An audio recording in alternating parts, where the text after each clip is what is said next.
What you see here is $10,000 on the table.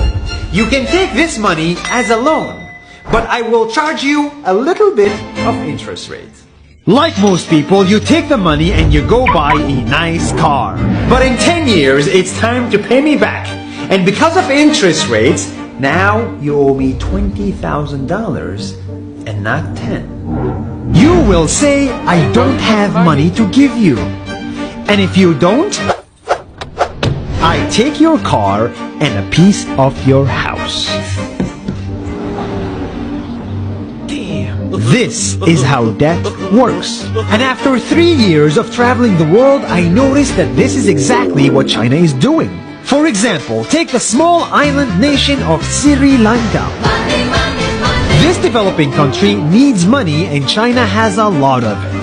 So Sri Lanka took billions of dollars in Chinese loans. It was easy money just there to be taken.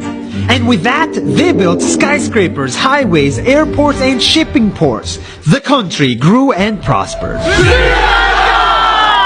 But few years later, this easy money came with interest rates, and Sri Lanka was so much in debt that it couldn't pay back China its money.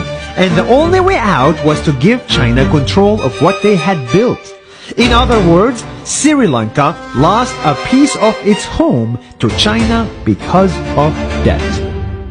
This is the Chinese money trap. And it's a real thing I saw all over the world.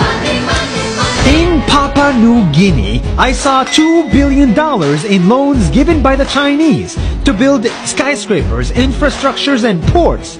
But there is no way this remote developing country can pay it back or its interest rate. And the only way out is to give China control of the country.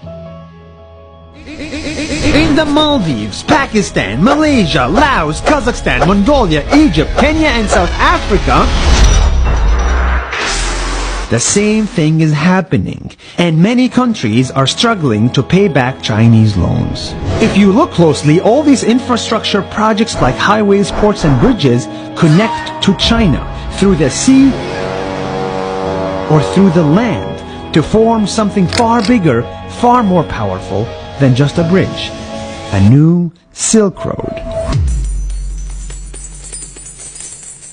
The world is already made by China, and I think slowly it will be owned by China.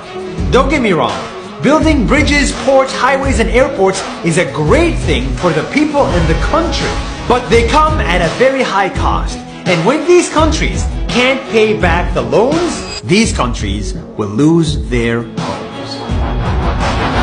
One thing my parents had taught me is that there's no such thing as a free lunch or a free ride. So if we're not careful with our money or other people's money, then we better start learning Chinese. 下周见。